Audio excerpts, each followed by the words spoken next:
Mediapod Smash presents Frightful Fiction, featuring The Pit, written by Jeremy Jordan, and The Game, written by Alexis Forecki, featuring additional bonus podcast at the end by the authors.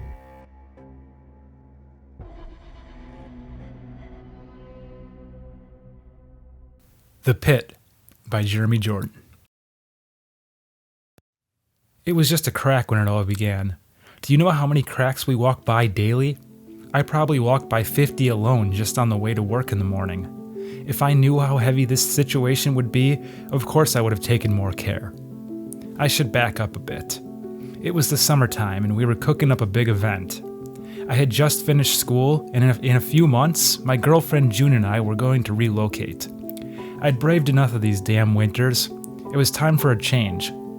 June wasn't entirely sold on it at first. We do have everything we need here, and change is scary.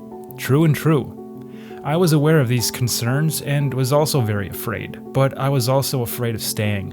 We don't want to be sitting here years from now wondering what if, right? No, I guess not, Damien. You know, I'm all for going after it. It's just a lot to think about. June spoke softly as she filled the cupboards with fresh supply of dry groceries. We were in the kitchen of our quaint small-town apartment. I'd be lying if I were to say that escaping from this pit wasn't one of my reasons for wanting to leave. It would be awesome to live in a place that didn't require me to kick the dryer to keep the cycle going. I felt my speech faltering a bit and decided to use the apartment card. It would also mean getting a well-deserved living space upgrade. Working appliances, I proclaimed. June put the last of the groceries away and thought for a moment. That would be nice, and being so close to that target, I could practically spit on it from the yard. Hell yeah, you could work on your art and spit on targets all day long from our all-American white picket fenced-in slice of heaven. June looked up and thought for a bit more before continuing. Okay, let's do it. Music to my absolute ears. I didn't have it all figured out, but knowing that I had a great gal and a destination was good enough for me in that moment. What about the guys? June wondered, while grabbing her purse off the kitchen island. Yeah, that's going to be a bit of a sticky situation. I will break the news to them tonight at the bonfire. And with that, we left the apartment and got in my car.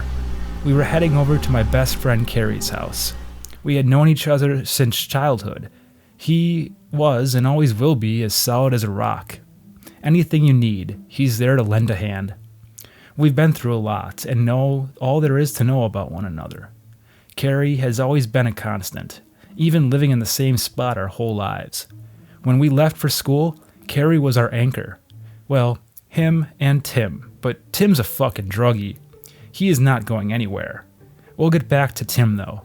My focus at the moment was still on Carrie and approaching the sensitive topic of leaving. This would be a very difficult conversation. We continued down the road as I observed the many familiar sights of our small town. There's the diner where we pulled that all-nighter and had some of the most thoughtful conversations ever. There's the corner by the post office where I fell off my bike and broke my arm. And the berm by the soccer fields over there, that was where I had my first kiss. This was a very special place with great memories, but it also felt like a trap at times. It was cozy and paved with extreme comfort. It would whisper things like, "There's no need to grow and evolve, Damien. Everything you need is right here, forever." The first step before going to Carrie's place was to pick up our friend Tim. I guess this is the part where I get back to Tim. He's what I would refer to as a lovable druggie. Always means well, but constantly self-sabotaging and getting in his way. If he could clear his head just for a few weeks, I'm convinced that he could build a supercomputer or some shit like that. But instead, he's in a constant haze and we're spending a chunk of our night picking his ass up.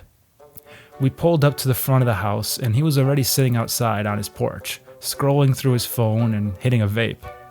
He didn't notice our car right away, so I gave him a honk. Tim leaped up, nearly dropping both items. After a quick nod, he entered the car. "What's up, Tim?" I immediately greeted him. "What's up, Damien? You look good, man." "June!" "Good to see you," responded Tim, while leaning a bit towards the front of the car. June nodded. "Hi, Tim." "Seriously, thanks for letting me tag along with you guys tonight. I'm still working on the car situation. You heard about how fucked up that all was, right? I mean, yeah, I technically, quote unquote, was under the influence that night, but let's face it, that judge had zero chill. Anyway, I promise I won't be a third wheel. You won't even know I'm back here," proclaimed Tim as he was fiddling with a bag that I had just now noticed. There was most definitely drugs inside that bag. I prayed that all my lights were currently working. "Relax, Tim," I replied. "It's not even that far of a drive." It really wasn't, and Tim was overthinking things. He was good company unless you happened to be in a vehicle with him while he was fucked up, or you happened to catch him in an angry drunken moment. But otherwise, he's great. We spent most of our drive over just catching up and reminiscing. We used to spend a lot of time together back in the day, but since college, it seems like we've drifted a bit. I half blame myself, as I did get busy with a lot of things and stopped coming around as much after the first year. Tim started getting a bit weird though. His drug use increased and he'd just isolate for long periods without ever reaching out. Relationships are a two-way street, man. Sure, I would have my concerns and did try to reach out at times, but it just seemed like this was his path and this was the way things were going. The car zoomed down the peaceful country back roads. Our destination was near, though you'd never be able to tell because it was pitch black, the middle of nowhere, and mostly all cornfields. This is something I would really miss with the upcoming move. Not much peace and quiet where we were headed. After a few more minutes of driving, plus an unsolicited review of the latest film that Tim watched, we arrived at Carrie's farm. The property featured a simple 2-story ranch-style home, some old farm buildings, and lots of space. This place was the place to party back in the day. I don't want to sound too boastful here, but Carrie and I were gods in high school with this farmhouse. It belonged to his newly divorced Uncle Jimmy. Jimmy was spiraling and liked to go out a lot. Sometimes Uncle Jimmy left on a Friday night and would drunkenly declare, "I'm out of this shithole for a couple nights. Be good to the farm, boys." And we were. So were all of our friends from school. Well, they weren't all so nice to it. Lots of people pissed places that they shouldn't have, and some dude managed to slam through the same window 3 different times. I'm not sure why we kept inviting him. The point is, we had the time of our lives here. Every time I step foot onto this property, I get a rush of warmth and I'm back there. It is quite wonderful. Currently, Jimmy is in prison and Carrie is still living there, just kind of chilling. I couldn't wait to see him. I could do without having to discuss the move, though. "Ready, hon?" June touched my shoulder lightly. "Huh?" I snapped out of my daze and realized that we had been parked out in the long gravel driveway for a while and that Tim had already exited the vehicle. I finally undid my belt and looked toward June. "Yeah, sorry. Let's go." We left the car and headed towards the sounds of chatting coming from the backyard. "Thanks for putting up with Tim, by the way," I said quietly to June. "That's fine. I just wish he wouldn't bring drugs and drug paraphernalia everywhere he goes. Otherwise, he's a nice guy." "All right. I just know he can be a bit much sometimes. I mean, that movie review was fucking brutal. I don't need to see that new Indiana Jones movie now. I feel like his description was so good that I lived the thing." Suddenly, we're interrupted by a familiar shout from the backyard. "Damien! June! What's going on, guys?" It was Carrie. He was nice and liquored up, already in high spirits. I hope I wasn't going to pop his balloon with my news. We approached Carrie and both gave him a big hug. "Good to see you, Carrie," June excitedly mentioned. Carrie made an excited gesture. "Hell yeah, now we can really party." "Oh shit. You know what, man? I gotta show you something first." "June, drinks are in the various coolers scattered around the property. We will be right there." Okay," replied June as she began her walk towards the woods. Carrie motioned me toward him, and I followed him closer to the house. It's right here by the patio door. See this? Carrie questioned excitedly. See what? It looks like a crack. You had to send June away for this? Why? I asked. Carrie took a thoughtful breath and started to back up. I sent June over to the party because I didn't want two people calling me an idiot. And I know it's just a crack, but it's really fucking weird, man. It's growing and moving. Would you call me crazy if I were to tell you that I think this thing is sentient? I stared wide-eyed for a moment at my curious friend. Fuck yes, man. What are you even talking about? Have you had anything besides alcohol tonight? No. Look, I know this is crazy. I swear though, the thing is growing. What if a hole opens up and swallows my house? Should I call the county? I put my hand up to my forehead and felt myself tense up a bit before uttering, Yeah, man. Call the county or Village Works or something. It's a crack in the concrete. I don't think your house is going anywhere. Can we go to the fire now? I've got some stuff I need to share with you. Carrie looked up from the crack and back toward me. Yeah, man, I'm sorry. Let's go party. This is stupid. I never even asked how you're doing. I relaxed a bit as I gave my reply. Better now. Really happy to be here. And with that, we started our walk through the yard over to the bonfire. On our way over, I wondered aloud, what the hell happened to Tim? Who knows? I was just talking to him before you guys walked up. He probably went into the house to get high real quick before facing people. Carrie answered as we continued our journey. Soon enough, we ended up over at the fire. It was a raging fire surrounded by a couple of coolers and some very excited partygoers. There was Mark and one of his many lady friends. Mark had lots of friends and lots of flings. He always talked about how he was going to settle down and be a family man, but in the next breath, he's out at the club mixing it up with anyone who will give him the time of day. He had a certain charm about him, and that let people's guards down. Mark's current girl seemed nice enough, yet I couldn't help but wonder if she knew what she was in for. I guess time would be the judge. We all had a hell of a lot of respect for Mark.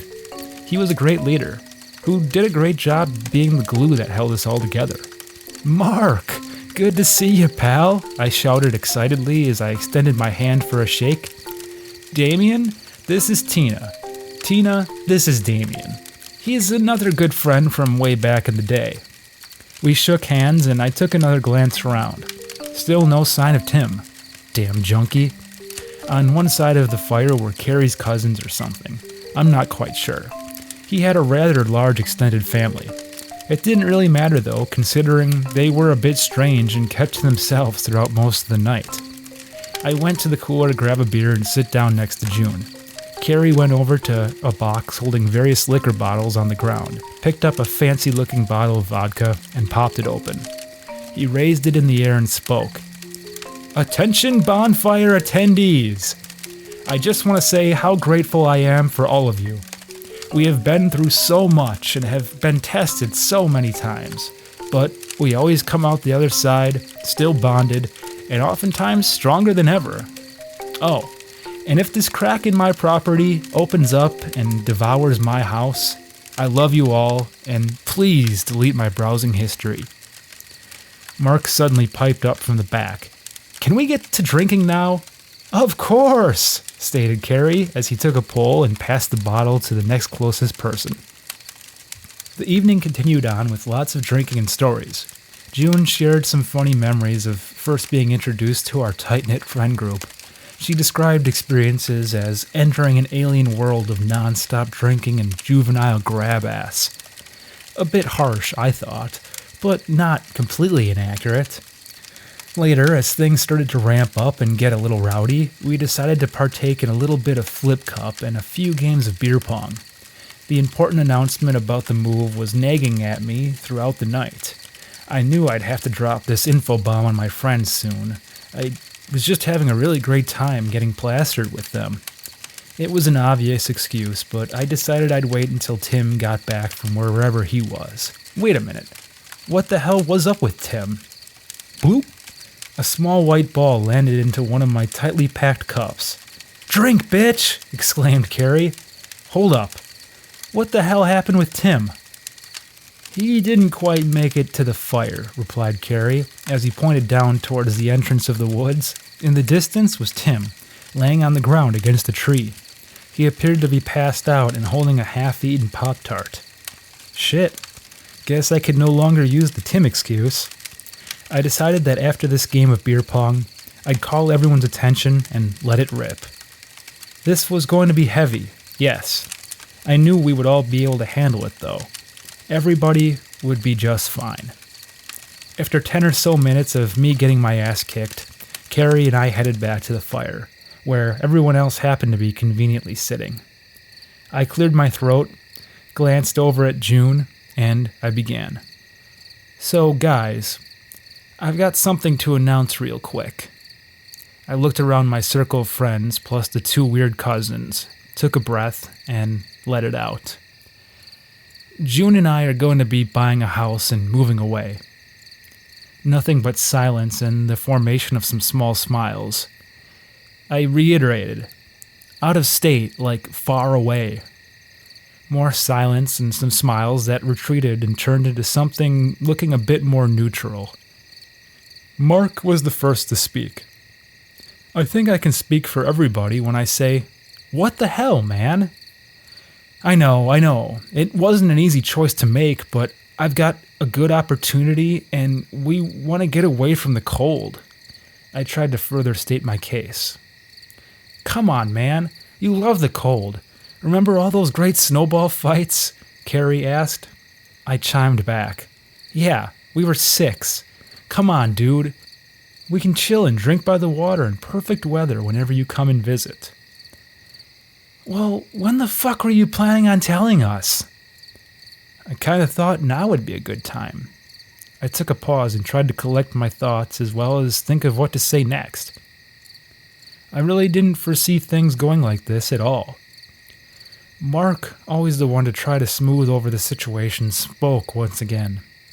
You're right, Damien. It is exciting news, and we are happy for you.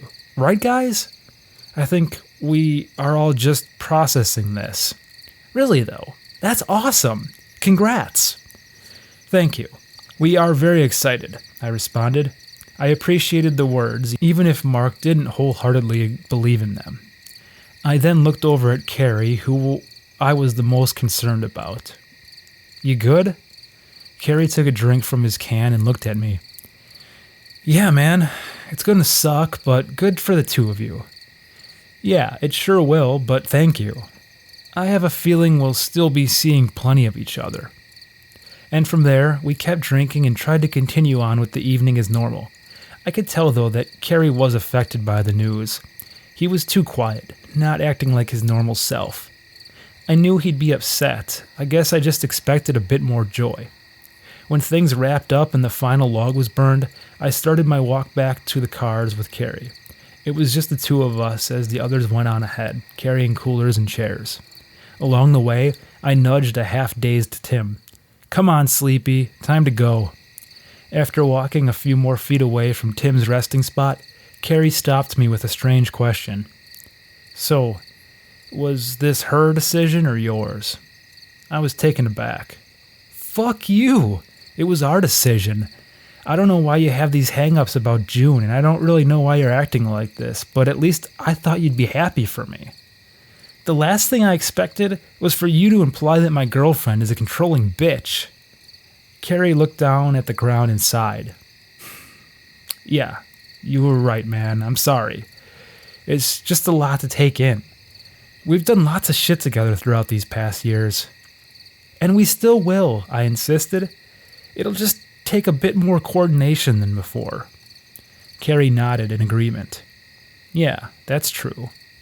How about we go see that new Blumhouse horror film tomorrow? I'll buy the tickets. You could tell me all about your new future home state. I agreed with that, and we said our goodbyes for the evening and left for home. The ride back was quite a different vibe. Pure silence from Tim while I focused on the road and thought about the night. I had a vision about how things were supposed to play out at that fire. My expectations were shattered, and it wasn't the memorable last blast of a celebration that I thought it would be. I wondered what kind of night it would have been minus the expectations, and if I could have done a better job with having empathy for my friends. I just get so few wins in this life that this was something special. We took Tim back to his place, returned to ours, and turned in for the night. I was looking forward to a fresh new day and some better dynamics with Carrie. I awoke the next morning to a message from Carrie. It read, "Looking forward to the movie. BTW. Crack has grown bigger. WTF." I rolled my eyes while slightly shaking my head. I love Carrie, but he could be a real wacko sometimes. I met Carrie at his place a little before the movie for a couple beers. When I pulled up, Carrie was already outside. Once he saw my car, he excitedly started making "come here" gestures. What was up with this guy and that crack? After exiting my vehicle, I shouted to him while making my way over. "Dude, just call someone. Or don't. Either way, we're both empty-handed here. Come on, let's go grab some brews." Carrie remained focused on the matter of the crack. "You don't get it, man. This thing is reacting to the world around it. I know I said I'd drop it last night, but some more things have happened." I was starting to get annoyed all over again, yet was still slightly intrigued. I mean, he wasn't lying. It had grown, but what the hell do I know about the shifting of foundations and shit? I don't go around observing cracks all day with a measuring tape. "What things?" I asked. He took a breath and got into it. "Okay, so when I was in bed watching TV after the party last night, I heard what sounded like some kind of weird gurgling coming from outside. I rushed to the window and noticed steam coming out of the crack, and that gurgling was indeed emitting out of that bitch too." At first, I was just confused, but what happened next absolutely left me terrified. From out of nowhere, this little rabbit shows up. The little guy makes a few hops around the patio and ends up eventually landing over the crack. Well, as soon as its feet touch down, boom! The crack opens up and shuts extremely quickly, and suddenly, no more rabbit. It fucking devoured it, Damien! I stood frozen in shock. What the hell was happening? Was this some elaborate prank? Carrie had been known to get up to some goofy shit in the past, except as I stood there looking in his eyes, Carrie appeared truly disturbed. The dude should do auditions if this was his level of acting. I couldn't think of what to say. I didn't want to sound dismissive. All I could muster in this current moment was, "How about those beers, man?" Once we got to drinking, the subject changed. We caught up a bit more and talked about some pop culture bullshit. It was a nice discussion. So nice that midway into our second beer, I finally checked my phone and realized, oh shit, we gotta hit the road or we'll miss the movie. I polished off my drink while Carrie just sat there looking a bit distraught. Again, I didn't quite know what to say, though it didn't quite matter much as Carrie quickly filled the silence. "Do you think I'm losing my mind, man?" I shifted a bit uncomfortably before uttering, No, to be quite honest with you, I thought I was being pranked.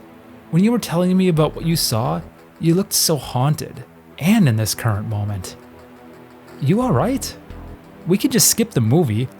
Maybe horror isn't such a great idea anyways. Nah, Carrie responded. We should go and take our minds off of things for a while.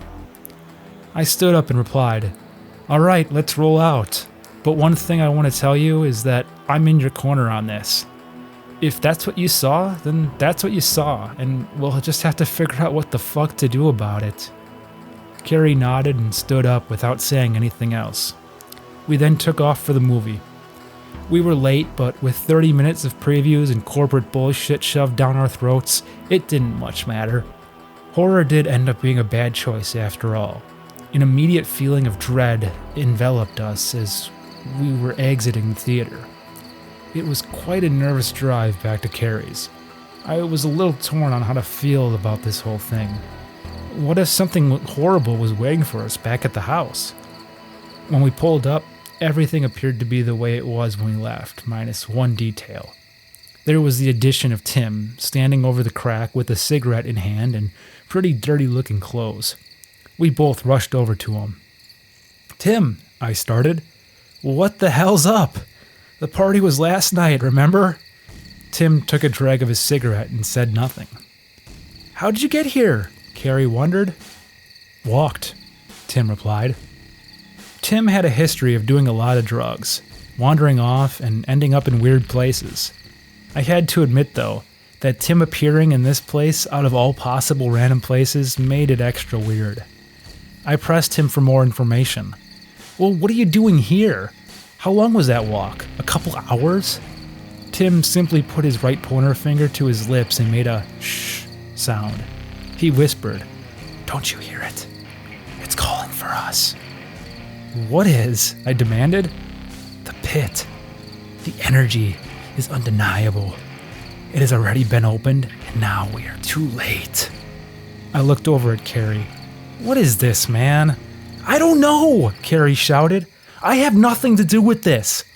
I was insanely confused and didn't feel like arguing, so I decided I'd scoop up Tim, take him back home, and we could all just sleep it off. Luckily, Tim was not combative at all, as I went over to grab him and walk him to the car. Before leaving, I said one more thing to Carrie. "Take it easy, man. We'll get this thing figured out."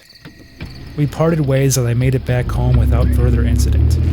Later that night, as I lay next to a passed-out June, drifting in and out of infomercials, I received the call that changed everything.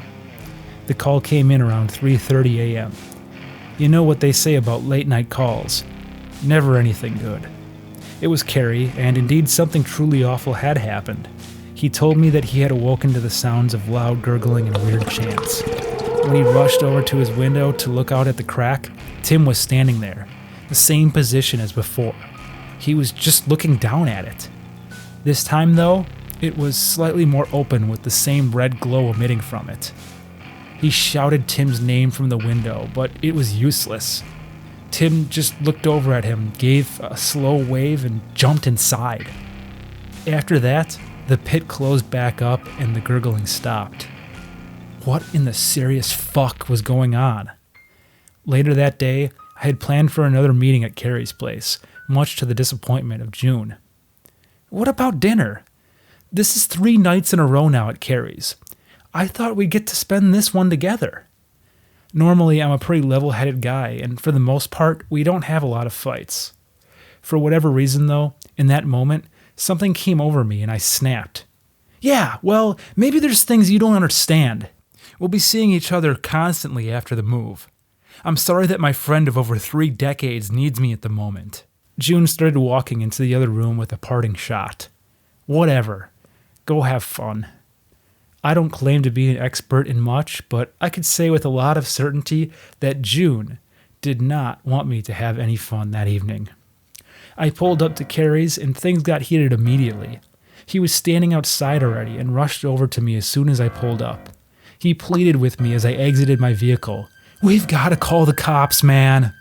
"Nice to see you too," I joked. Carrie shot back. "Do you think this is a fucking game? Tim is gone."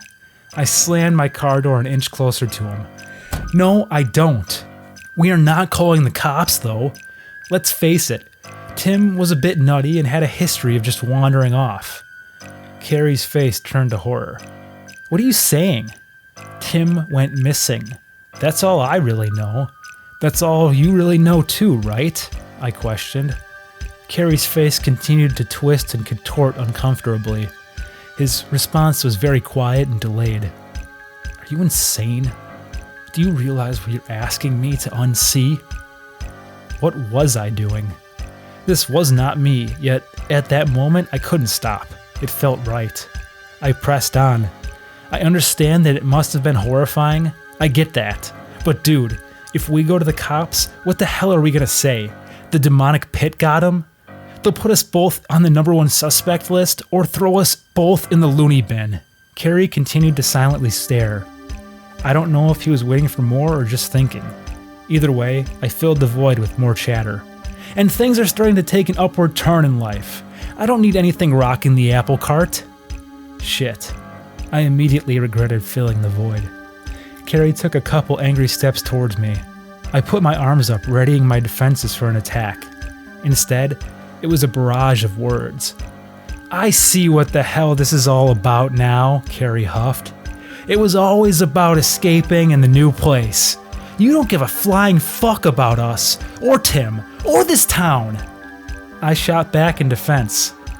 Now I'll ask you if you're the insane one. You know I've always loved this place, and you guys. It was not an easy decision to make. You guys could have at least pretended to be excited back at the fire.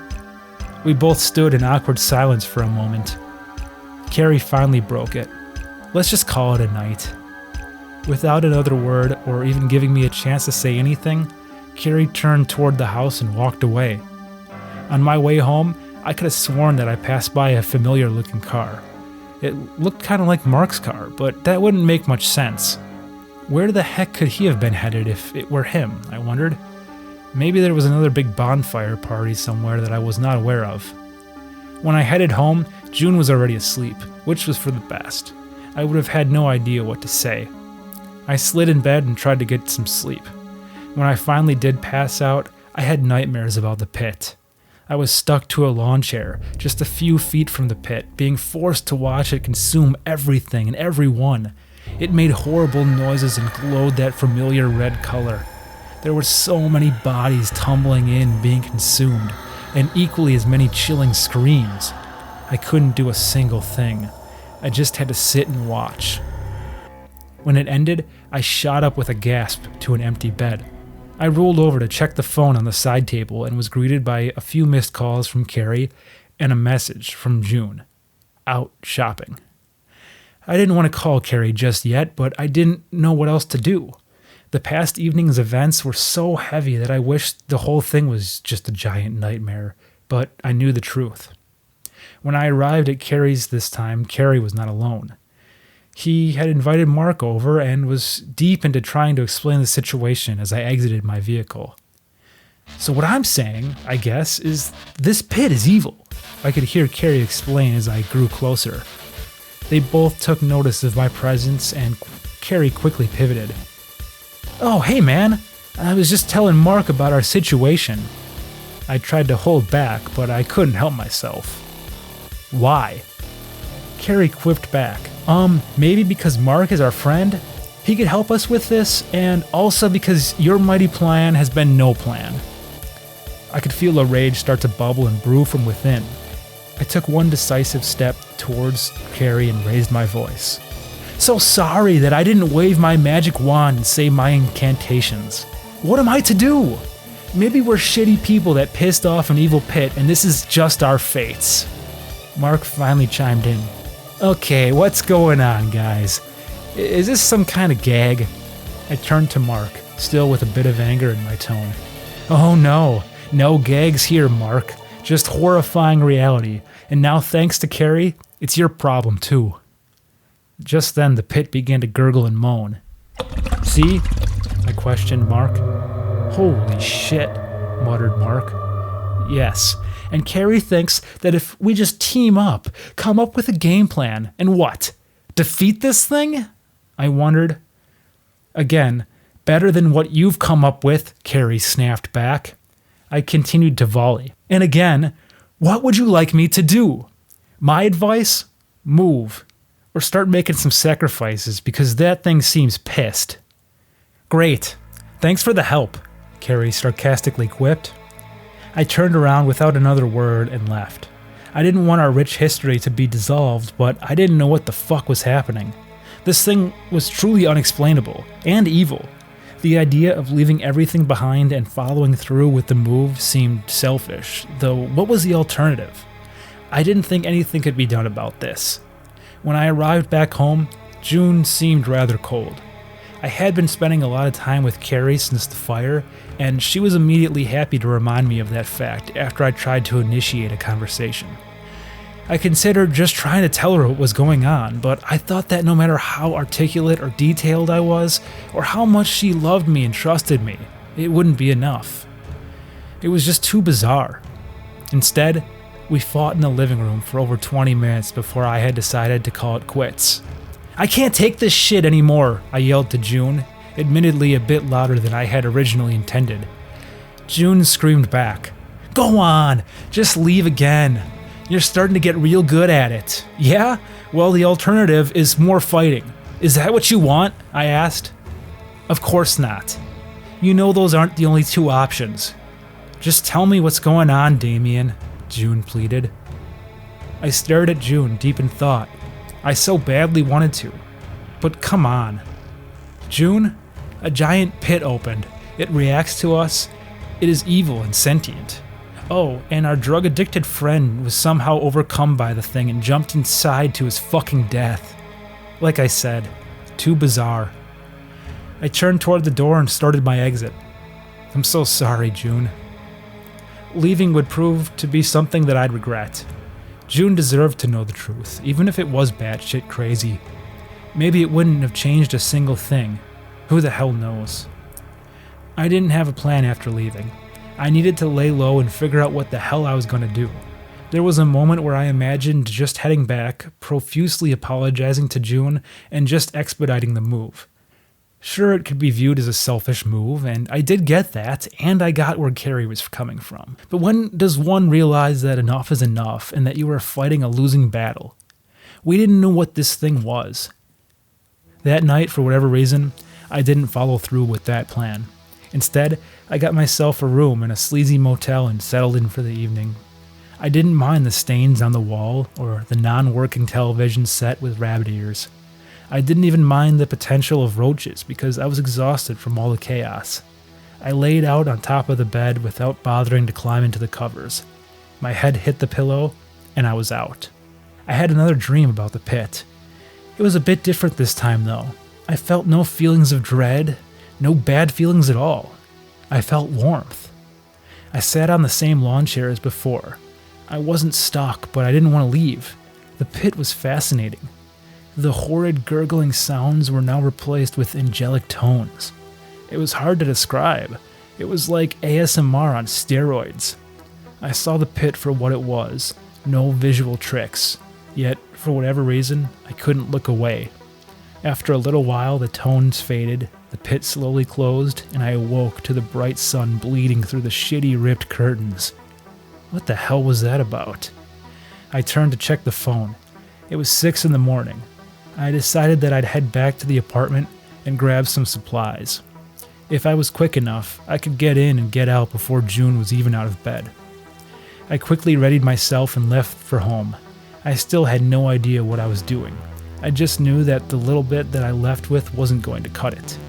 When I approached the front, I was shocked to see a familiar car in my usual parking spot. Mark? Could it be? I didn't want to jump to conclusions, but if that was his car from the night before, it'd add a lot more fuel to this speculative fire.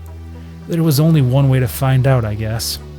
I entered the apartment using my best Sam Fisher impression. It was quiet. There was no signs of anything weird. I was no fool, though. I knew that if you wanted to find the real weirdness, you had to head into the bedroom. It was there where my worst fears were realized. Under the sheets, presumably half nude, were Mark and June. It was a sight so unbearable that dealing with the pit situation now seemed like child's play. June and I were not perfect, yet I didn't think we were anywhere near this level. I leaned in and spoke softly to the lovebirds. "Wakey, wakey." They both immediately shot up. June looked right into my eyes. It was a look that told me nothing. Certainly not sorry. Meanwhile, Mark tried to profusely apologize and make excuses. "Oh my God, I am so sorry, man.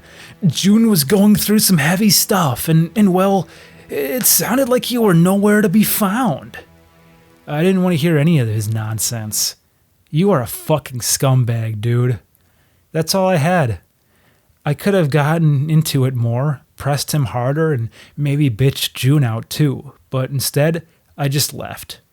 June stayed back while Mark chased behind me and pleaded. I continued to ignore him as I made my way out the door. Mark was one of the best that I knew with words. In this case, though, I thought, what the hell could he possibly say to make this better? He was pretty much dead to me. Well, on the road, I called Carrie to see what the situation was. Sure, we were still on rocky terms, but at least he hadn't just shagged my girlfriend, so there's that. Carrie answered, almost sounding unsure. Hello? Carrie, can I swing by? Things really aren't so great right now. Yeah, man, I'll be outside, replied Carrie. When I got to his place, he was sitting in a lawn chair, just sort of looking at the pit. The pit was noticeably larger than last time. It was now nearly taking up the entire patio area. As soon as I exited my vehicle, I unloaded. Shit's fucked, man. Carrie continued to sit calmly as he responded. Tell me about it. Look how much this has grown since the last time you were here. It's starting to make even weirder, more sinister noises now, too. Not the pit. Well, maybe the pit, but it's June. She cheated on me, man. With fucking Mark. Carrie's face grew pale as he questioned me. Mark? Yeah, you heard me. I'm so unbelievably pissed, I don't know what to do. Carrie's look and continued silence was concerning. Hello? Suddenly, screech! A horrifying and drawn-out noise blasted from the pit. After a few seconds, we witnessed a large volume of what appeared to be some sort of acid shoot out from the depths. Luckily, we were both out of the way, and looking at the aftermath of the lawn, it was clear that shit would not be growing back. Despite what had just taken place, I continued to press Carrie for info. I had known him too long and could tell when he was hiding something. Is there something you'd like to say to me? Now would be a great time, I shouted. Carrie leaned in a bit while staring at the mess around us. Would it? I said nothing. Carrie could tell from looking at my face that he had better just spit it out. Damien, this wasn't the first time. I'm so sorry. It was a few months back, during spring break. I just happened to find out about it and I cut him off. You what, huh? You fucking what? It was like 1,000,000 daggers stabbed me in the chest. I didn't even know I could feel worse pain than the pain from earlier in the day. The pit started making noises again, as if to have been triggered by Carrie's awful confession. Carrie continued to try to plead with me. I wanted to tell you so badly. It was so difficult to drop on you. You were so happy. And I guess I maybe didn't want to believe what I was seeing. I wanted to try to understand where he was coming from, but knew that if it were me in his shoes, it would have never gone down like that. Enough, I shouted. I don't want to hear it. I really thought you were different, man.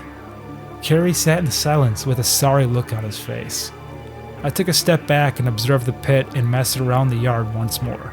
Just a few weeks ago, I had my dream life laid out and ready. Great friends, a great girl, and a warm weather state. Now, there was only one way forward in my mind, and it was nothing close to the original vision. There's only one way this can end now, Carrie. I'm going to do you one last solid. I'm going to solve your pit problem. You're going to get the hell out of here, and we both start fresh new lives. Carrie started to shake his head. It doesn't have to end like that. How do you know your solution's going to work anyway? Trust me, I do know what to do. It may just get a bit messy. As for endings go, this is the best. This is what we all deserve. Carrie looked at me in silence while taking a few quick occasional glances at the pit. Before finally deciding that I was very serious about parting ways, he left me with a few words. I'm so sorry, Damien. You know, good people are capable of some pretty shitty things. Life is really complicated and, well, it just sucks that we had to go out like this. I expected a bit more fanfare. Oh well. See you on the other side, man. He then disappeared into the darkness. Just like we planned it, that was the last time I ever saw him. As for the pit, I did handle it. Unfortunately, it required a lot of upkeep and things did get messy. Sure, it wasn't too demanding at first. The first 2 sacrifices, June and Mark, had that thing satisfied for an entire year. It started getting more and more demanding though. Soon it was 5 in 1 year. And then, the year after that, it was about 8. I hate that I have to do this, yet it also gives me some other weird feelings. I try to only go after scumbags so that I can still have some sort of peace with all of this. Currently, I figure the number sits somewhere around 20. It is getting harder and harder to keep this up. I guess you must be wondering why I don't just walk away from this thing. In some way, I feel like I have some sort of a sick duty. I look down into the infinitely deep and dark pit, then back at my therapist. I appreciate you letting me show you this, and of course unload all of this. I feel so much better, and you have been so nice, which is why what I'm about to do is going to be so tragic. Let's be honest though, it's not like you've been a perfect angel. Think of this as a beautiful, lasting legacy. Your sacrifice will never be forgotten.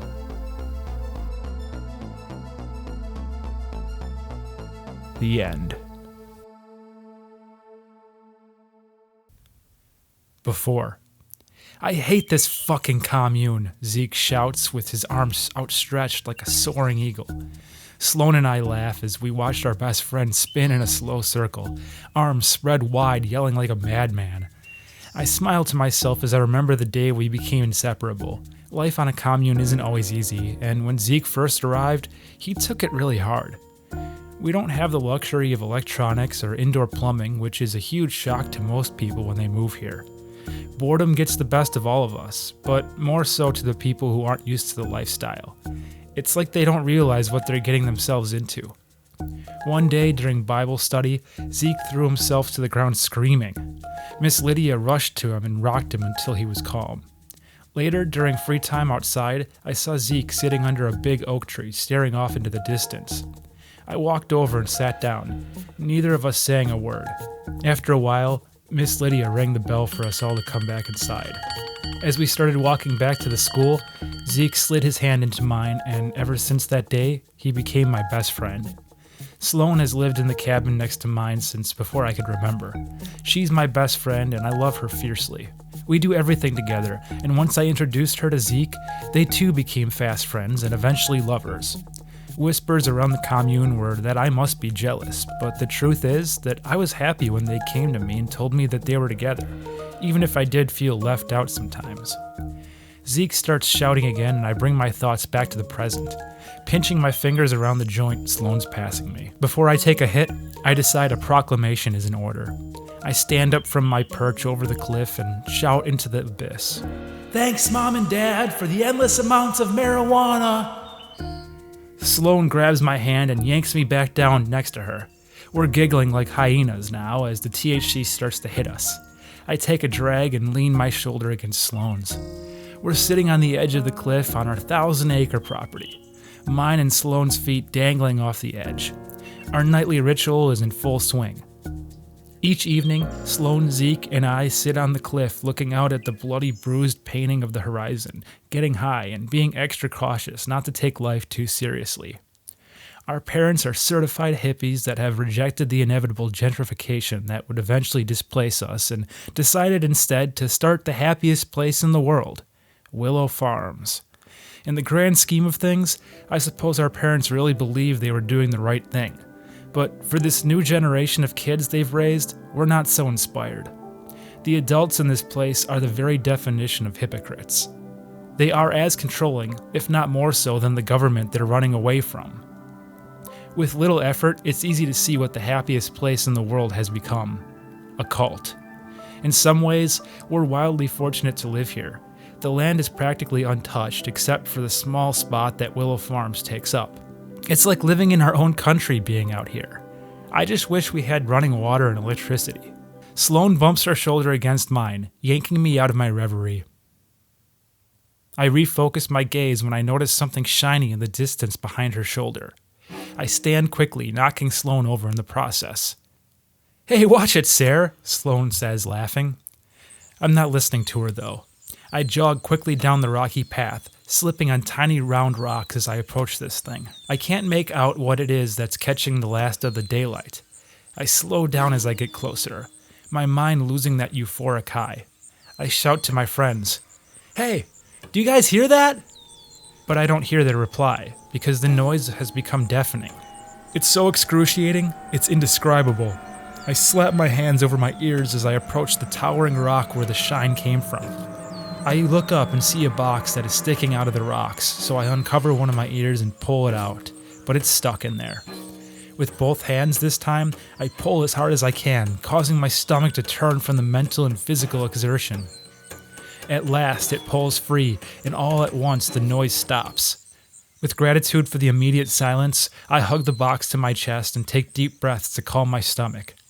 I open my eyes and see Zeke and Sloan running towards me. A concerned look on both of their faces. The box is starting to shake in my hands as I hear Zeke start to ask, "What did you The words have barely left his mouth before a demonic voice rings out. "Play the game if you dare, but when you do, you'll surely be scared. Finish the game and you will see that you were pleased you didn't flee." Now. Trails of snot are snaking down Sloane's face as she shakes the dice and tosses them onto the board.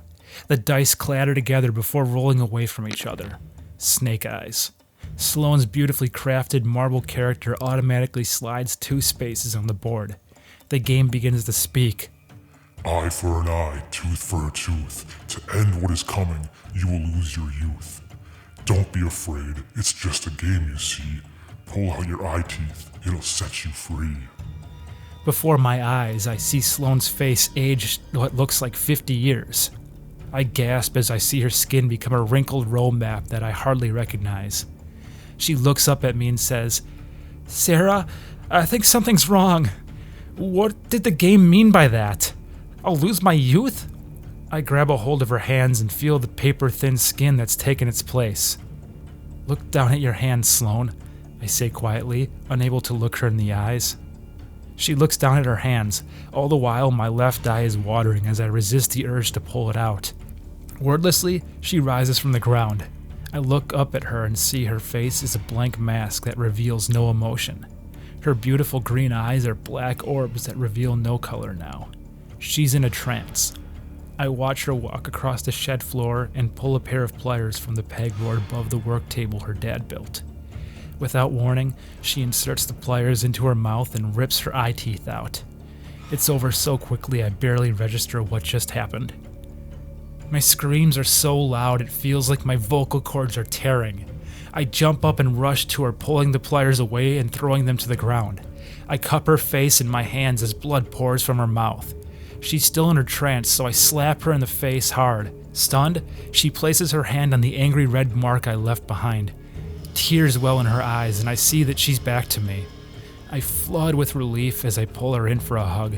When I pull away, I see her skin is back to normal, but there's still blood all over her, dripping off her chin. She uses the sleeve of her sunflower yellow sweater to wipe it off. Zeke hasn't moved an inch. He's stuck in place staring at the game board, arms wrapped around his knees, rocking back and forth.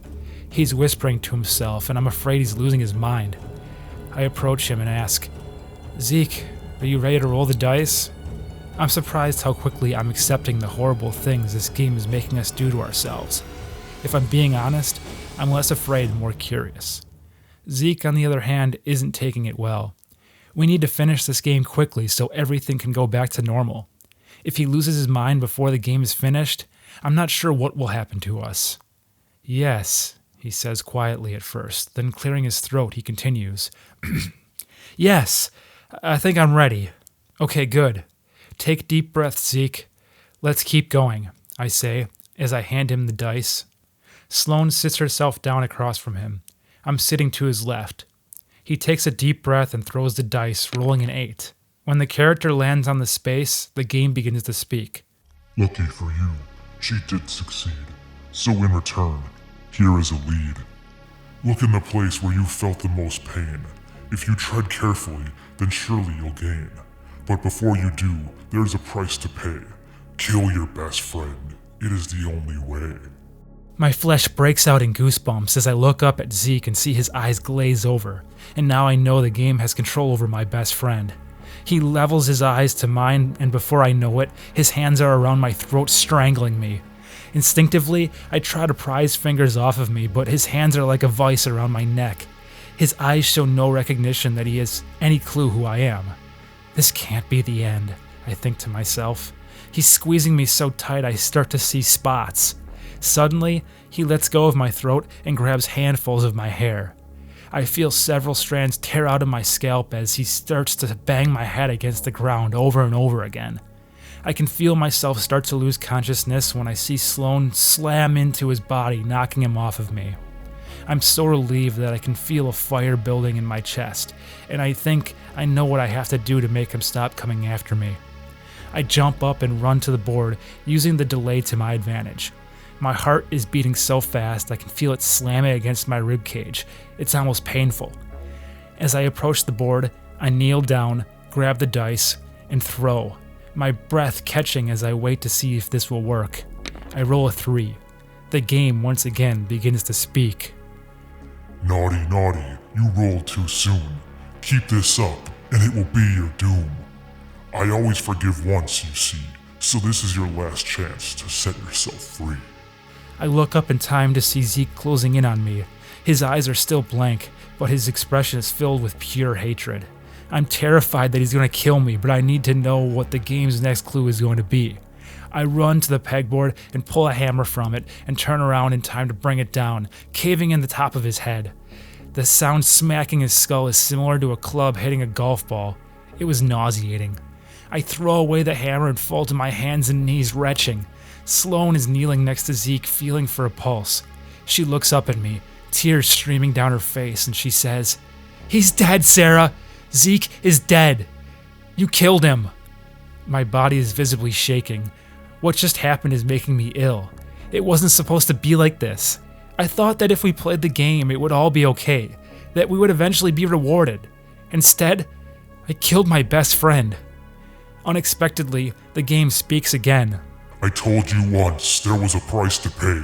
I needed a soul, now continue to play. The fear gripping me is so white-hot I'm struggling to breathe. Sweat is seeping through my pores, yet I'm shivering uncontrollably. I think I'm having a heart attack, I think to myself before everything goes black. I come to and see Sloan laying next to Zeke, holding his body, crying and whispering to him. I push myself up and walk over to them, sticking my hand out to help Sloan up. She takes it and I pull her into a hug, whispering into her ear, "I'm so sorry for what I did to Sloan. I didn't mean for it to happen, but I think we need to keep playing to make this game stop tormenting us. It's your turn." She wipes her nose on her sweater and nods her head. "Okay, I'm ready," she says as she walks over with me to the game. We both sit down across from each other with the game in between us. Sloan picks up the dice and closes her eyes. I hear her whisper something before she throws the dice down. She rolls a 4. The time has come for you to be in my thrall. Take a look at each other. It'll make your skin crawl. We look up at each other, and what I see does make my skin crawl. Wait a minute. My skin is literally crawling. I jump up and start slapping at the things moving beneath my skin, but they move so quickly I can't tell what they are. Sloan is on her feet too, doing the same thing. To me, it feels like fast-moving slugs are running rampant all over inside of my body. My mind rationalizes that the only way to get rid of them is to cut them out. I run over to the workbench and pick up a box cutter. I push the blade to my skin and begin slitting myself open in hopes to be able to remove the slugs. 2 pop out and land on the floor, sliding away from me. I move systematically all over my body until each slug has been removed. There are more cuts on my body than I can count, but finally I'm rid of them. Sloan is laying on the ground screaming, thrashing her body back and forth in agony. I walk over and grab a hold of her arm, raising the box cutter to start slitting her open like I did myself, but she jumps up and starts screaming at me. "Don't you fucking touch me, Sarah!" She runs so quickly away from me that I hardly have time to grab her. I instantly chase after her and follow her out of the shed and down the path. She's running towards the cliff where we have our nightly ritual. I'm struggling to keep up. The blood loss is weakening me. When I get close enough to see her again, I see that she's standing on the cliff's edge where hours earlier we were getting high. Her back is turned to me and she stares down into the canyon. I slow my pace and creep towards her, hoping I can grab her and pull her away before she does anything stupid. I'm a foot away now, and I'm so scared she's going to hear me approach that I hold my breath. I extend my arms out, ready to snatch her away from the edge when she suddenly turns around and faces me. Instinctively, I pause, my arms still held up to grab her when she says, "Everything's going to be okay, Sarah." She's smiling through her tears. "I promise, everything will be okay." Just hug me, Sarah. Relief washes over me as I go to my very first best friend and pull her into a hug. All of a sudden, I feel Sloane's hold on me tighten and fear grips me as I hear her say, "This is the only way for it to end, Sarah. I love you," as she pulls me down into the canyon with her. Later, I'm holding the box in both hands as the three of us walk together towards the river. I can't believe we made it. The fact that our bodies and minds survived this is incredible to me. When we all woke up on the shed floor, I thought it was all a bad dream. But when I looked down at myself and noticed the tiny scars all over my body from when I slit myself open, it was then that I knew what had happened to us was real. After celebrating the fact that we survived, we agreed on what we needed to do next.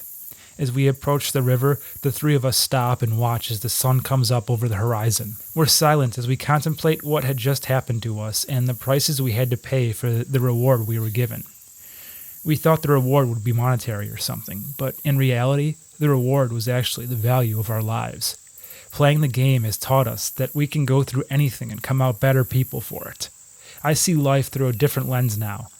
With these final thoughts in mind, I use all of my strength and whip the box into the river, giving it a silent farewell as the box is carried away. Epilogue. Do you guys hear that? A tall, slender girl calls to her friends as she tucks a piece of her caramel-colored hair behind her ear. She narrows her eyes and tilts her head inquisitively. She thinks the sound is coming from near the river, so she picks up speed to go searching for it. On the way there, the sound is getting so loud it's becoming agonizing. Eventually, she finds where the noise is coming from. Bending down, she picks up the plain wooden box, and immediately the noises cease. She calls to her friends. "Luca, Mabel, come here. I found something." Her friends arrive on either side of her, when suddenly they hear a demonic voice boom.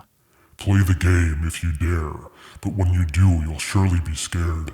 Finish the game and you will see that you were pleased you didn't flee." Once again, the cryptic symbols flash as the box is opened up. The end. Welcome to the special bonus episode of the podcast. We hope you enjoyed our Halloween stories, and this episode, we're going to be talking a little bit about the stories themselves and our inspiration. But first, I want to introduce a guest, Alexis Forecki. Hello. Hi. Welcome to the show. This is like a rare occurrence because I think, I didn't really think it was going to happen, but here we are. Yeah, that's true. Because there was a vacation last week, and then this week it was kind of a scramble to get it. We're like literally, well, I shouldn't say where we are, but we really kind of are going like guerrilla style here, and it's just like thrown together. So It's welcome. True. Yeah, thank you. So this year we did 2 stories. Well, not 2 each, but 1 each, and sort of a similar direction that we did last year where we kind of made an anthology of sorts. Yep. So before we talk about those news stories, let's go back into the past, the year 2022. Wow. And we had just made our first collection of stories. Yours was The Terror. The Terror. Yeah. And what was the inspiration behind that? Actually, I was inspired by Stephen King. Okay. So, I started reading him when I was about 11 years old, and I love all things horror. So, for me, it was, when you had asked me to do this, I was like, oh my gosh, I think I was trying to think of, all the different horror stories that he's told and kind of taken elements of things that he really, what creeped me out about him, what he's written. And I thought, oh my gosh, I want to do something kind of similar to him. As I don't know, he's the one who inspired me, definitely for the first story. Cool. And you've always been interested in writing.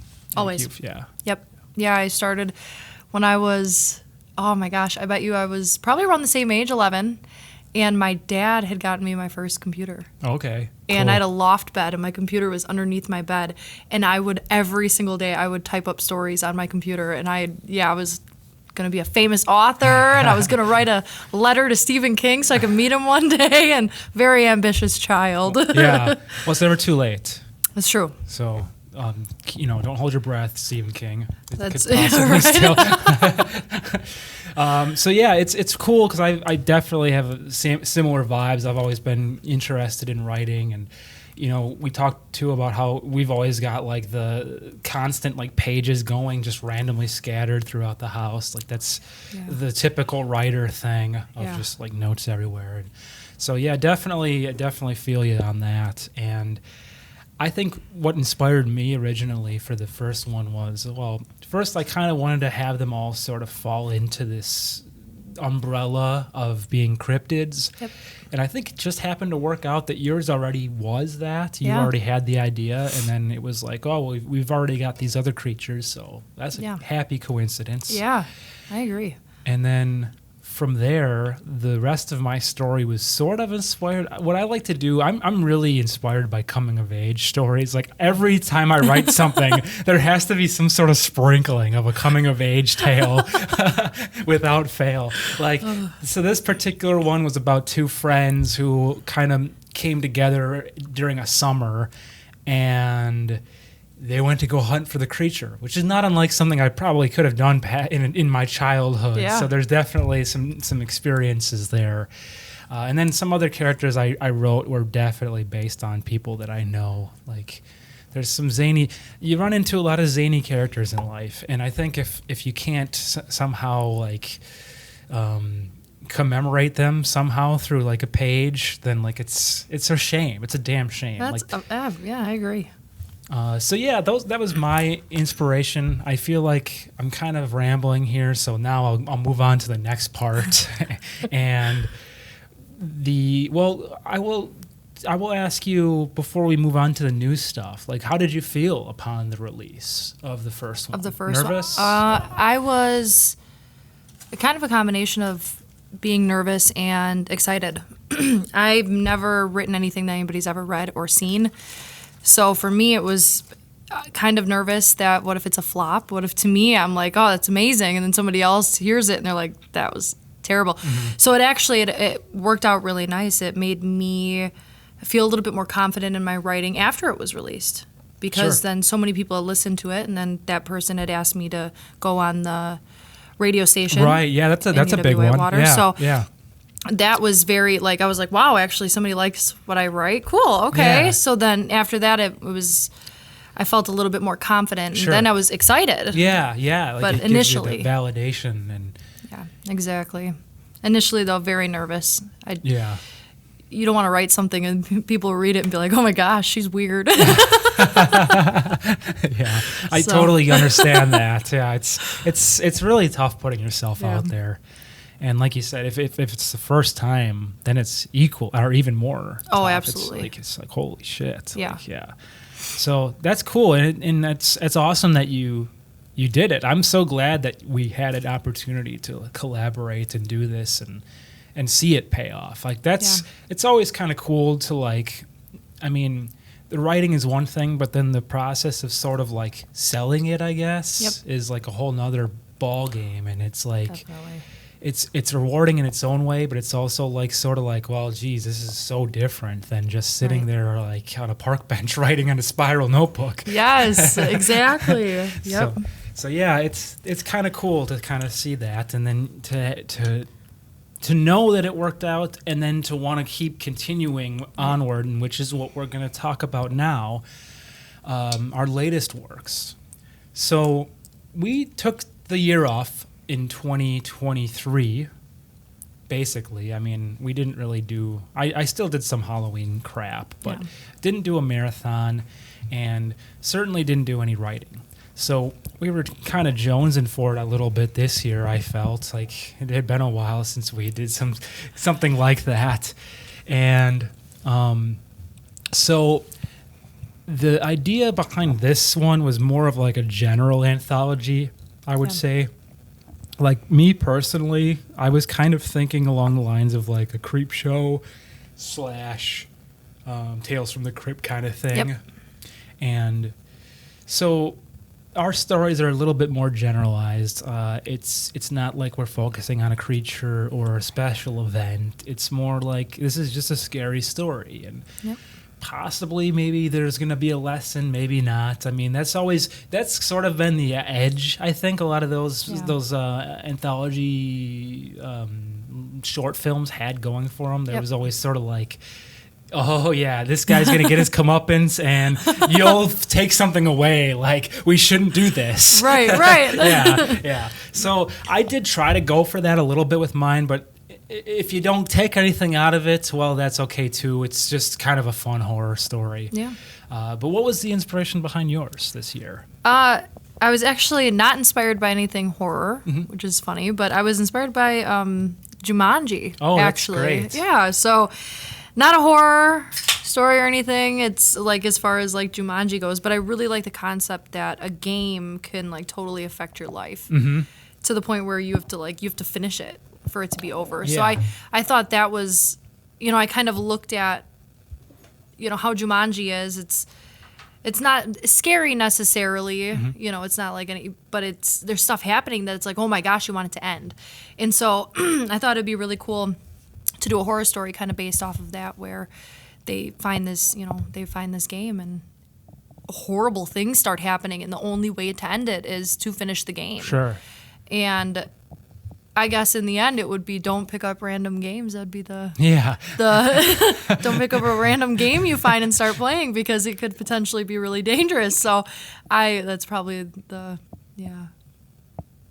you'd learn from Sure. it. But I mean, I think that Jumanji, I like that concept though of finding the game and cool trying to end it. And yeah, that's awesome. It's cool to be able to stick with like a concept that you like, and then like just roll with it and know that like, all right, this is like, it's working. I got this. Like, so when you write characters, do you try to base them on like people that you've met in real life, or do you try to kind of create different stories for these people?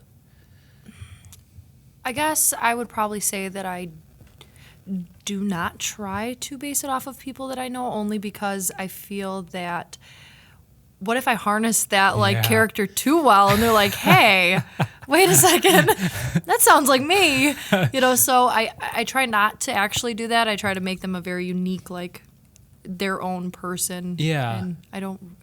And there's certain things that have happened, or I've had like communications with other people where I'm like, oh yeah, I'm putting that in there, because I've talked to people who are straight up villains, and I'm like, oh yeah, I'm putting that in there, So they definitely inspire some things, but I try to keep a kind of like a distance between certain stuff, so that way, somebody reads it, they're like, oh my gosh. That's smart. Yeah, because I find myself falling too deep into like getting into like familiar territory sometimes. Yeah, and there's even one like last year, or when we wrote the book 2 years ago, I put a character in there who totally was ripped, like 100% from somebody that we know. Yeah. Like, not even like trying to hide it. Yep. So I know what you're saying. Like, if they were to have read that or listened to it, they would have been like, well, obviously he's talking about me. Well, and you don't want them, like, if it's in a good light, it's kind of like, oh, that's nice. But if you take somebody's negative aspects of their character, they're like, whoa, hey. Yeah, like, what, I didn't know you thought that about me. Right, like, exactly. What's wrong with you? Is this like all you do? Like, everyone's going to be so guarded around me. Yeah, no kidding. I don't want to end up in one of your little stories. Yeah, yep, exactly. But I think in this instance, like, I was like, to me personally, I see any of those like big personalities, giant characters, I see that as like, I'm like, that's great. I think that's awesome. Right. I think it's a great character trait, and you should feel honored that I'm including you. Oh, there you go. That's a way to look at it. I like that. But I could totally see it going south. So yeah, I mean, as I move forward with like certain writings, I do think about that stuff, and I'm like, there's definitely these little sprinkles. Like, if you looked at even the characters in this most recent one, every single one of them is got a little bit of somebody in there. Sure. But something I did a little bit different, which I I heard someone, I think a filmmaker did. Actually, it might have been Kevin Smith. He talked about this in one of the movies he did. He's like, this character's a little part of me, and this character's a little part of me. Yeah. Oh, that's so cool. I tried to do that with this one. So it's like I brought out some of like thinking, especially since this is like the pit, and it's more about like the flaws that people have Right. and perpetuating those flaws and trying to like and having those blinders up kind of thing. So Yep. like a lot of the people like, okay, the guy who's like the well-meaning druggie. Well, it's like I've definitely had moments in my life where I've been the well-meaning druggie. But then you've got the guy who's like the charismatic leader type. But I've been that type too. Like Right. there's been Yep. different parts of me kind of, and I try to put them in through the different characters this time. So they're like not that. necessarily people I know as more like parts of me now this time. That's really cool. So, but there certainly are people. There's some sprinkles you'll see if you know me for sure. Sure. And something I've always had a problem with, which I don't know, is just something that people attack Hollywood a lot for, and I'm guilty of it too. Is I have a hard time writing women. Writing female Sure. characters. Yep. And I'll be the first to admit, so you can't cancel me. 'Cause I'm the first one. But like, it is very difficult, and I find myself sometimes like what I'll do is like I'll introduce a female character, but then like they just don't really come back for a while, and then the focus becomes like the dude, and I don't want to like get on like some like deep discussion now about like what is and isn't what should be going on in certain screenwriting things in Hollywood, but do you? I guess my question for you, since I don't want to have this mic constantly but relating to this, is like, do you ever find like a similar struggle in like trying to write men? Well, and that's funny that you are saying that, because I suppose if I were to analyze myself, I would say that it is harder to write men, but I prefer it. I prefer to write I especially like writing like either adolescent, like little boys, like stuff like that, or just because they tend to be more like adventurous. They tend to. I like to write stuff about being outdoors and like doing. So I think that boys are the ones who are going to take their fishing pole. Especially like in my first story, it's about a couple of boys that. These horrible things happen, and I that was easier for me. If I were to actually write it as like a girl's, it would be a totally different story. Sure. But with the boys, they went fishing, they were smoking cigarettes, they were doing stuff they weren't supposed to, Right. and they were at that age, and I could write that. That's easier for me to write. But as far as writing like female things, I guess I would say I'd prefer writing as like a male voice or like a boy rather than writing as a female voice. Sure. So yeah, it's actually kind of funny because I don't feel the same. I feel like I could. Yeah. Well, that's awesome. I don't mind, but I do cool. see. But I guess I see it's harder to write as a female or to write like a female character. To me, it's harder. Yeah. So I think I'm just so afraid of like writing the wrong thing that I won't write at all. Yeah. So it's like I won't take a crack at it. Right. But it probably wouldn't be as bad as I'm thinking. Probably not. Yeah. I mean, I think I've only ever read 2 books where a couple pages in, I'm like, I wonder if a man wrote this. And I look back at the author, and oh yeah, it was a man. And but I didn't know because the author's first name was Robin, so that could have gone either way. And so like as I'm reading the story, I'm like, this does not sound like a woman. Yeah. Because a woman doesn't talk like that. And I went and I looked the person up, and I was like, oh, that's why. It's because a man wrote it. But I think I look at like Stephen King, for example. I mean, he writes all different types of characters, and he's excellent. So let's move on and talk about our future projects. So we are hoping to do something a little special now with all of the stories that we've written so far. That's kind of the plan moving forward. We want to take everything we've done, including all the cryptid stuff, and put it together into a sort of giant anthology book. And what is the theme that we want to go for with this? Or like what's the kind of the general idea? So our goal is to create kind of like an ongoing story connecting our stories. And trying to involve other people on the project as well. Get somebody to do some illustrations, stuff like that. I think it's going to be cool because so it'll have our stories in it, but it's going to have like an outside story. So Right. they're going to have, we're going to have these kids, Yeah. coming on, going somewhere they shouldn't. Right. And on Halloween, and they're going to tell scary stories, which are our scary stories, and kind of creep people out. It would kind of be cool to also possibly in the future make a small, almost like a book trailer for our book. Sure. And that way we can really get people motivated to like read our stories, and I think people would really, really enjoy that. Yeah. And I think it's unique too to have a book trailer. I don't think that's very common. And I think it would be cool to have people kind of get a glimpse of what our story is about, and then they'll want to purchase it. So Yeah, totally. I think that's a great idea because it allows us to still kind of do the filmmaker thing too, and add some special elements that we wouldn't necessarily get to add otherwise. So that definitely is a great idea. And I think one thing that we can also say is maybe you did mention it already, but like the story that we have sort of in mind that connects everything will continue throughout the entire project. right. And I think maybe you did already mention that. I mean, if I did, I may not have clarified it as well as you did. So essentially, it's going to be the one story and telling our stories. And I think it's a very interesting way to get our stories told. It's not just a random stories. It's going to be something, unifying it all into one big story with our little stories in between. I think it's actually very creative. It's really cool. Yeah, absolutely. Yeah, and again, for me, like I think it kind of like is a way of sort of like making an homage to those old school anthology horrors of the day. Yeah, definitely. Like Creepshow. Like I remember being a kid and watching Creepshow for the first time. Actually, Creepshow 2. That was the first one I saw because we had a VHS of it. And I remember, well, first of all, being just obsessed. Like cover art in general was like some of the best shit to look at when you were a kid. Like it was always overhyped. Never really like the movie never like was like with that. Right, it was always like way better on the box. But I remember being mesmerized because it had the dude on it, like the horror host. Oh, yeah. And I think did he have a name or was he just like?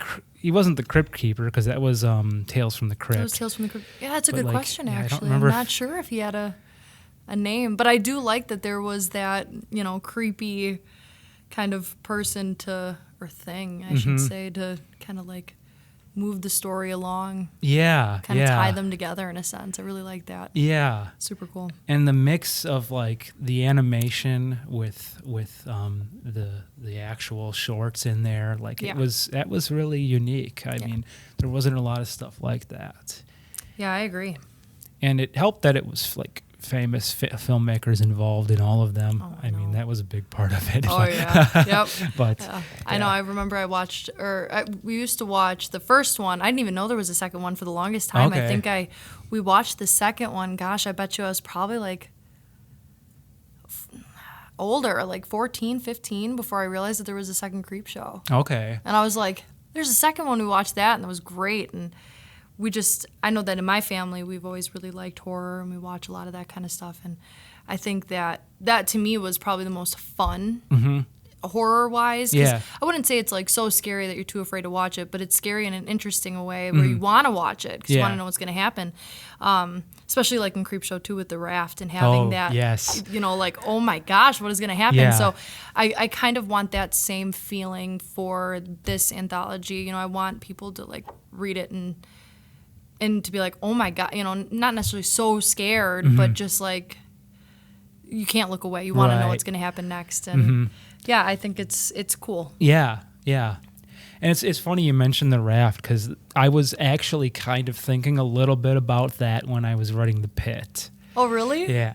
Because I like the idea of like this just supernatural thing from seemingly out of nowhere. Right, yes. And in their instance, I mean, they were they were kind of trapped. I mean, they could have swam away, but we kind of saw how that went. Yeah, no kidding. So they were definitely in a situation where they were more isolated. Like where mine, it was like, well, they just become obsessed with the pit, and that's what leads them to it, and their actions kind of create the negative things that is happening with the pit. Whereas I think the raft was more of just like, this is just a fucked up thing happening, and like we don't really know why. Yeah, exactly. I mean, they are shitty people. They were shitty, right? But I don't think that it was reacting to their shittiness. So mine, definitely I did draw some inspiration from that, but I think I went a little more like they have more of a control over what can happen kind of thing. Right. And like they're not so isolated that they can't just like get away from the pit, but for whatever reason they keep returning to it. Yep. And they keep obsessing over it, and as you've heard, a lot of crazy shit happens. Yeah. So, it's interesting. Like I probably at the time wasn't even thinking about it, but like the more I think about Creepshow and just old stuff like that, the more I think about how much I actually draw from it. Sure. Yeah, it's definitely influences your work. Yeah. Gives you inspiration to kind of do your own thing, but I mean, it's like, like you said, like paying homage to like it's appreciating somebody else's art, and in a sense creating your own. So right. I like that. I think that writing a book, I think at first it started out, let's just write, short stories and let's have fun with it. And then after a while it's like, I've had people listen to our stories and be like, oh my gosh, why don't you get this published? Like, that's awesome. And it's like, you don't think that far. And then things kind of just like snowball, but in like a good way, where it's like, yeah, that's true. Why don't we? And so I really like that we're moving on to this type of project. Starting out small, where we're kind of doing the podcast and like writing our stories, but then moving forward into like, okay, maybe we can get a book published and do a film and do like a short thing for a book trailer, get people interested, and continue it. Continue the art. So I'm excited. It's cool. Definitely, yeah. Well, I guess that about wraps us up then. I mean, unless there's anything else you wanted to touch on that maybe I forgot about. No, I mean, other than buy the book when it's available. Please keep an eye out for that. Yeah. And we really hope you enjoyed listening to our second series of stories. It was a blast to make this. I agree.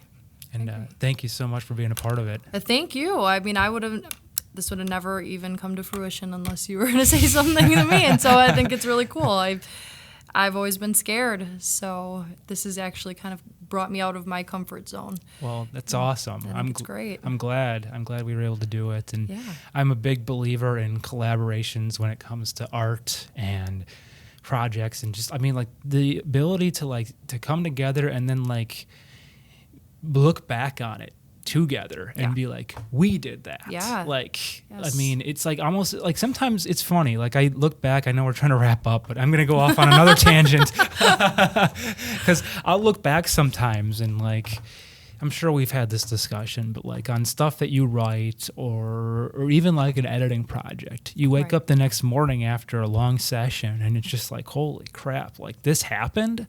And it's like, it's almost like little like elves came in and did it for you. Yeah, no, that's actually a really good point that you touch on, because I know like with my story that I knew I had like my original story, like my first one, I had an idea, and then all of a sudden it was like, you had to get it out of your system. I sat there at my computer and I'm typing and I'm going nuts, and I just kept going, and I was like, where is this coming from? Yeah. And then at the end of it, I was exhausted. I was done. Like I shut my, computer, and I'm like, oh my gosh, I'm going to bed. And I woke up in the morning and I read it and I was like, wow, okay, cool. Like no way but it really was like most of it was in one session of me sitting there just really going at it. And I was absolutely amazed. And I feel like those are kind of rare though too. Sure. Like it doesn't always happen. Sometimes you have to force it. Yeah. But when it does, it's like so exciting. Right. Yeah. It's a wonderful feeling, and like having that feeling like amplified by being with a team is like makes it even more, because it's like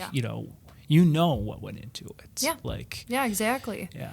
Yeah, and what I like about collaborating too is kind of holding each other accountable. You know, like, hey, here's a deadline, or hey, how's it going, or hey, let me read this to you, let me see how it sounds, and oh, you should add this, or I'd take this away, or oh, it sounds great, or so I think that too while you're working on your art and having somebody kind of help you, critique it and kind of perfect it. I think that's that part of collaborating I really, really enjoy. Yeah. Especially if yeah. you're open to that kind of stuff. If you're open to somebody being like, like my first story, in my head, I know what's going on, and I read it actually to my sister, and she had a million questions. Yeah. And I was like, oh.